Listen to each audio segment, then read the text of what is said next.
everyone, today I wanted to show you this ILLIYOON Ato Ceramide Lotion. This is a Korean skincare lotion that is made to deeply moisturize and help protect your skin barrier. It is great for dry and sensitive skin, and you can use it on both your face and body. One thing I really like about this lotion is the ceramides in the formula. The ceramides help lock in moisture and keep the skin soft and healthy. The texture is super nice. It feels lightweight but very moisturizing, so if you don't like thick moisturizers, it's perfect.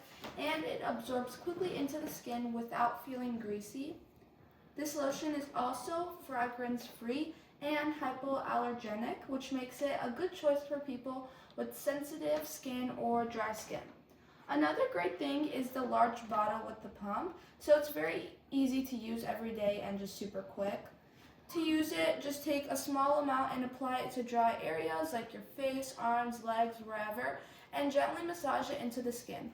So if you're looking for a simple daily moisturizer that keeps your skin soft and hydrated, this is definitely a great option to try out.